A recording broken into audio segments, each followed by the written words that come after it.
ये जो वीडियो है वो एसिड्स का सी पार्ट है। इसमें हम क्या क्या जानेंगे? इसमें हम जानेंगे 3 टॉपिक के बारे में।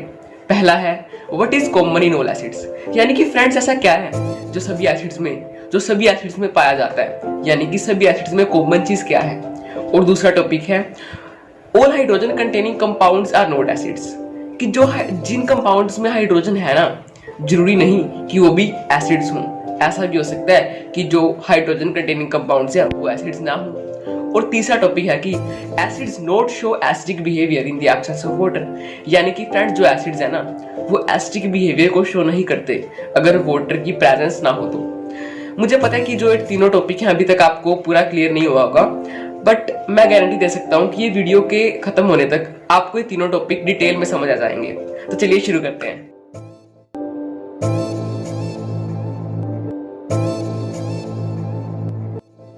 तो अभी तक हमने एसिड्स के बारे में जाना और एसिड्स की प्रॉपर्टीज के बारे में जाना और बहुत इंटरेस्टिंग एक्सपेरिमेंट्स भी किए जिससे हमें एसिड्स के बारे में बहुत कुछ सीखने को मिला। तो मैंने आपको बताया था, अगर आपको याद हो तो, कि जो सभी के सभी एसिड्स है ना उसमें हाइड्रोजन गैस प्रेजेंट होती है। उम्मीद है अब आपको याद आ गया होगा that all the acids contain hydrogen.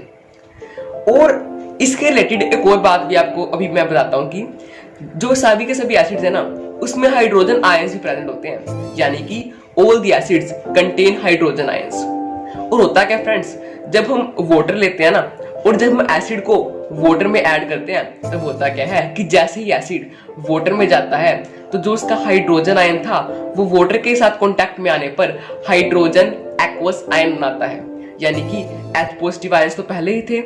और एक्वस कहां से आया? एक्वस यानी कि जब हम वो एसिड वाटर में मिला तो एक्वस आ गया, यानी कि हाइड्रोजन आयंस जो है वो हाइड्रोजन एक्वस आयंस में कन्वर्ट हो गए।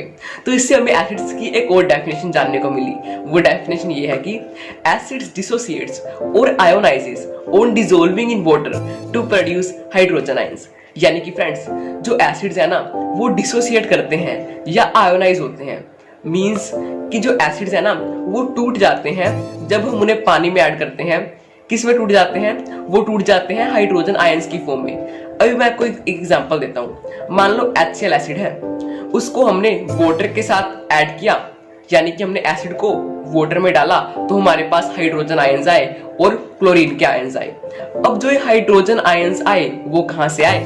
वो HCl एसिड में से ही तो आए, यानी कि जो एसिड था, जो हाइड्रोक्लोरिक एसिड था, वो डिसोसिएट हो गया, वो टूट गया पानी में ऐड करने पर, और उसने क्या प्रोड्यूस किया? Hydrogen ions. और फ्रेंड्स जो ये हाइड्रोजन आयंस प्रोड्यूस हुए हैं ना यही बताते हैं कि ये जो हमारे पास सॉल्यूशन है वो एसिड है, यानी कि जो एसिडिक बिहेवियर है वो हमें हाइड्रोजन आयंस से ही तो पता लगता है। इस बात को हम नोट भी कर सकते हैं कि the acidic behaviour of a solution is known from hydrogen ions. और अभी आपको ये समझ आ गया होगा कि जो हाइड्रोजन आयंस होते हैं जब हम उन्हें पानी में डालते हैं, किसी भी एसिड में जो हाइड्रोजन आयंस होते हैं, जब हम उस एसिड को वाटर में डालते हैं तो वो hydrogen ions hydrogen aqueous ions की फॉर्म में आ जाते हैं। अब देखो यार, जो ये हाइड्रोजन एक्वस है इसका मीनिंग क्या है? हाइड्रोजन आयन प्लस वाटर, और क्या बना हमारे पास? Hydrogen aqueous ions. और जो ये हाइड्रोजन एक्वस आयंस है ना इसका एक दूसरा नेम भी है, वो है हाइड्रोनियम आयन। जी हाँ, यानी कि hydrogen ions plus water is equal to hydronium ion, या आप ऐसा भी कह सकते हैं कि hydrogen ions plus water is equal to hydrogen aqueous ions. तो उम्मीद है आपको ये समझ आ गया होगा। जैसे hydrochloric acid HCl acid water के साथ ऐड करने पर ब्रेक हुआ था और उसने हाइड्रोजन आयंस प्रोड्यूस किए थे, वैसे ही H2SO4 यानी कि सल्फ्यूरिक एसिड भी हाइड्रोजन आयंस प्रोड्यूस करता है वाटर के साथ कांटेक्ट में आने पर।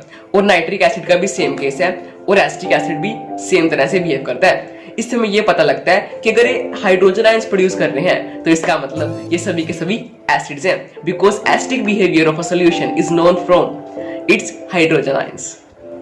तो अब हम आ रहे हैं अपने सेकंड टॉपिक पर, जो कि है all compounds containing hydrogen are not acids, यानी कि जिन कंपाउंड्स में, वो सारे कंपाउंड्स जिसमें हाइड्रोजन प्रेजेंट होती है, जरूरी नहीं कि वो एसिड्स हो।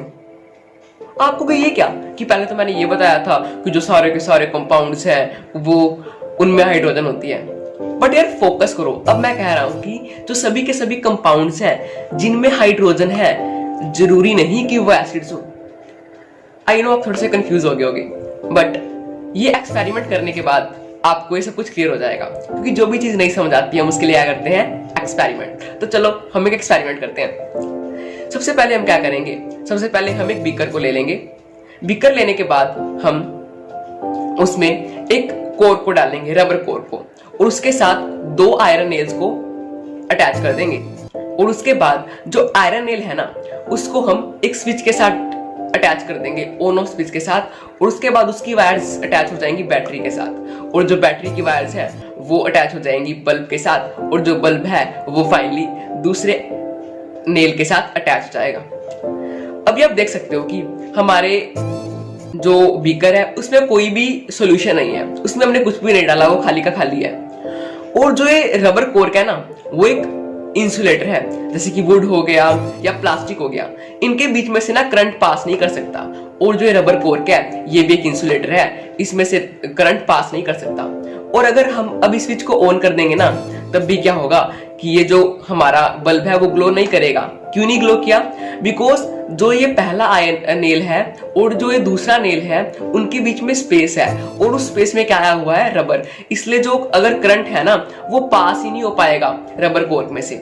तो अभी हमें ये पता लगा कि अगर कोई भी सोल्यूशन हम इसमें डालेंगे, यानी कि कोई भी सोल्यूशन अगर हम बीकर में डालेंगे और उसका अगर हम लेवल बीकर से थोड़ा सा ऊपर रखें, तो होगा क्या कि जो पहला आयरन नेल होगा ना, जो पहला आयरन नेल होगा उसका कॉन्टैक्ट दूसरे आयरन नेल के साथ बन जाएगा।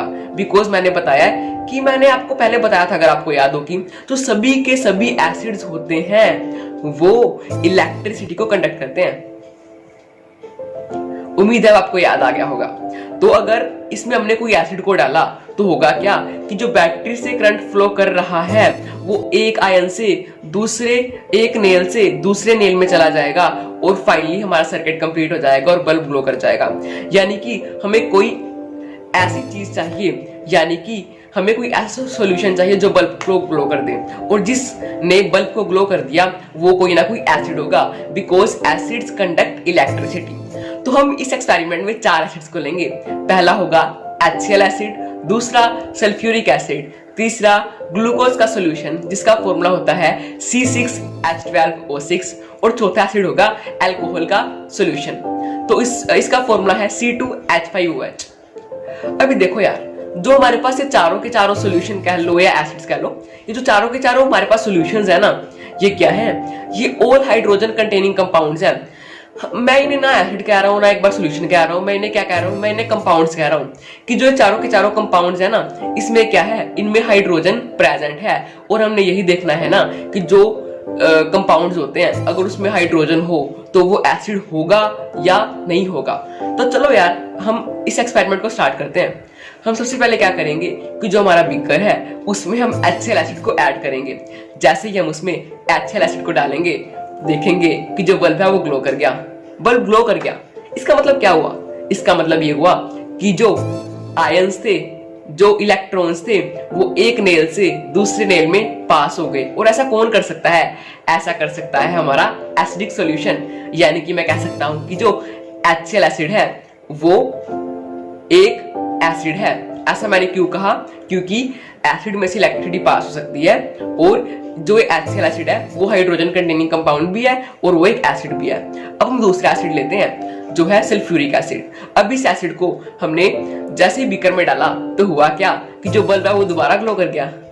इसका मतलब कि जो हमारे सल्फ्यूरिक एसिड था वो एक एसिड है। ठीक है, तो मैं ये पता लगा कि जो HCl है और सल्फ्यूरिक एसिड है वो दोनों ही हाइड्रोजन कंटेनिंग कंपाउंड्स हैं, और वो क्या है, वो एसिड्स हैं। तो जो मेरा पहले क्वेश्चन था कि ऑल कंपाउंड्स जिनमें हाइड्रोजन होती है जरूरी नहीं कि वो एसिड्स हों, पर ये जो मेरे जो स्टेटमेंट है उसको रॉन्ग प्रूव कर रहा है। बिकॉज जो HCl और सल्फ्यूरिक एसिड है इनमें तो हाइड्रोजन प्रेजेंट भी है, बट यार ये तो एसिड है। ठीक है ना, ये तो एसिड है। तो चलो हम 2 और कंपाउंड्स लेते हैं। पहला हम लेंगे ग्लूकोज का सॉल्यूशन। इसको जब हमने ऐड किया ना, बीकर में डाला, तो हमने क्या देखा? हमने ये देखा कि जो हमारा बल्ब है वो ग्लो नहीं किया। बल्ब ग्लो नहीं किया, पर मैंने तो आपको कहा था कि जो सारे के सारे कंपाउंड्स होंगे जिनमें हाइड्रोजन होगी वो इलेक्ट्रिसिटी को कंडक्ट करेंगे, बट ऐसा नहीं है ना। इसलिए जो ग्लूकोज सोल्यूशन है देखो, वो हाइड्रोजन कंटेनिंग कंपाउंड है, यानी कि जो ग्लूकोज का सोल्यूशन है उसमें हाइड्रोजन तो है ही, पर वो एसिड नहीं है। और अब हम लेते हैं अल्कोहल को, अल्कोहल के सोल्यूशन को। जैसे ही मैंने अल्कोहल के सोल्यूशन को ऐड किया ना बीकर में, तो मैंने क्या देखा, मैंने देखा कि बल्ब फिर नहीं ग्लो किया। अगर बल्ब नहीं ग्लो किया मींस एसिड नहीं है, पर मैंने कहा है ना कि जो अल्कोहल है उसमें भी हाइड्रोजन तो प्रेजेंट है ही, पर ये एसिड नहीं है। तो इससे हमें पता लगा कि जो भी कंपाउंड्स हैं जिनमें हाइड्रोजन है जरूरी नहीं कि वो एसिड्स हो, यानी कि वो एसिड हो भी सकते हैं और वो एसिड नहीं भी हो सकते। हमने पहले 2 केस पढ़े, HCl एसिड के और सल्फ्यूरिक एसिड के, जिनमें जो कंपाउंड्स थे उनमें हाइड्रोजन थी और वो एसिड्स थे। और हमने 2 केस पढ़े, ग्लूकोज सोल्यूशन के और अल्कोहल सोल्यूशन के, जो हाइड्रोजन कंटेनिंग कंपाउंड्स थे पर वो एसिड्स नहीं थे। इसलिए जरूरी नहीं कि जो कंपाउंड्स में हाइड्रोजन हो वो एसिड्स ही होंगे। तो इससे हम एक स्टेटमेंट को नोट कर सकते हैं कि all the acids contain hydrogen, but it is not necessary that all the hydrogen containing compounds are acids। तो थोड़ा सा ध्यान से फोकस करते हैं। मुझे पता है आपको मेरी बात समझ आ गई होगी, बट हमें ये लाइंस को भी समझना जरूरी है दोबारा, कि जो सारे कंपाउंड्स हैं यानी कि जो सारे के सारे एसिड्स हैं ना, उनमें हाइड्रोजन होती है, पर जरूरी नहीं कि जो कंपाउंड्स में या जो सोल्यूशन में हाइड्रोजन है वो एसिड होगा ही होगा। क्योंकि जो एसिड होगा, मान लो HCl है, सल्फ्यूरिक एसिड है, ये क्या है, इनमें हाइड्रोजन तो थी ही, पर जो ग्लूकोज सोल्यूशन है और अल्कोहल सोल्यूशन है हाइड्रोजन तो इनमें भी थी, बट ये एसिड्स नहीं थे।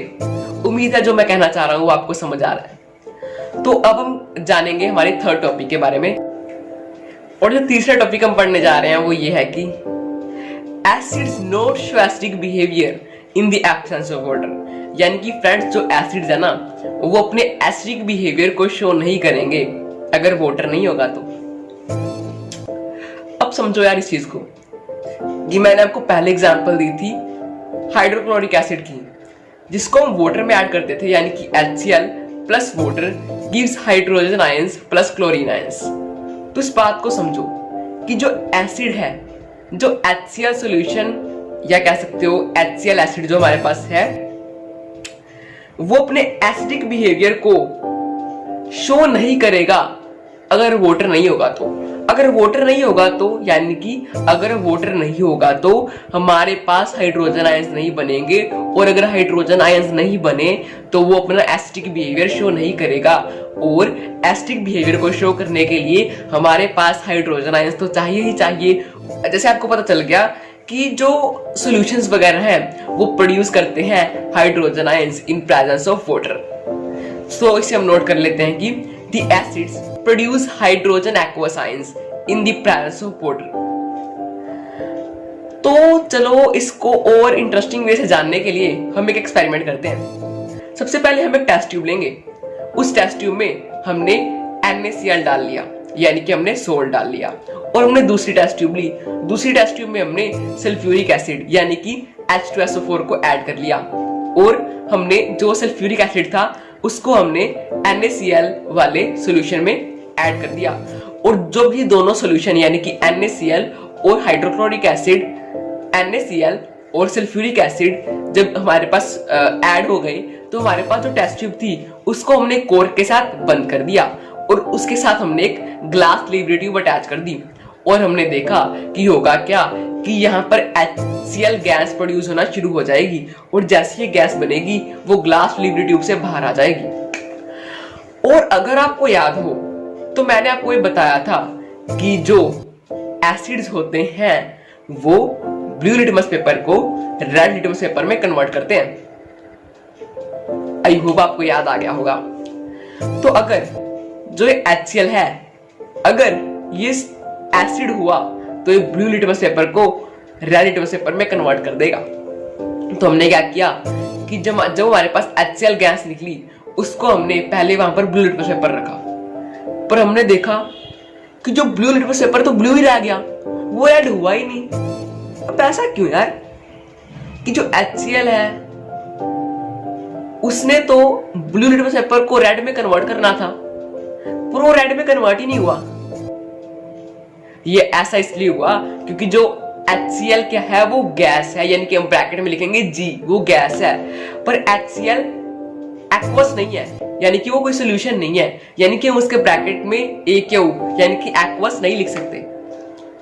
बट अगर वो गैस है तो इसका मतलब उसमें वाटर नहीं है, अगर वो एक्वस है तो उसका मतलब उसमें वाटर है। तो जो HCl गैस है उसको हमें सबसे पहले HCl एक्वस सॉल्यूशन में कन्वर्ट करना होगा। और एक्वस सॉल्यूशन में हम उसे कैसे कन्वर्ट करेंगे, उसे हम एक्वस सॉल्यूशन में कन्वर्ट करेंगे उसमें वाटर ऐड करके। तो जब हम क्या करेंगे, हम ऐसा नहीं करेंगे कि HCl गैस में वाटर ऐड कर देंगे, हम शॉर्टकट को अपनाएंगे। हम क्या करेंगे कि हम वेट ब्लू लिटमस पेपर ले लेंगे, यानी कि हम जो हमारा लिटमस पेपर होगा ब्लू, वो हम गीला कर लेंगे उससे पहले। और जब हम वेट ब्लू लिटमस पेपर को के साथ जब वहां पर गैस पास होगी ना, तो वो क्या बनाएगी इधर HCl acid, because HCl gas plus water gives HCl। कौन सी फॉर्म में होगा, वो एक्वस फॉर्म में हमारे पास बनेगा यहाँ पर HCl, और इसलिए वो हाइड्रोजन आयंस देगा।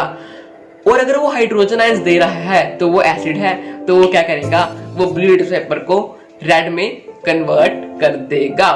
तो हम कह सकते हैं कि dry hydrochloric dry HCl doesn't contain hydrogen ions in it। तो उम्मीद है कि आपको एक्सपेरिमेंट समझ आ गया होगा और ये तीनों के तीनों टॉपिक आपको डिटेल में अच्छी तरह से समझ आ गए होंगे।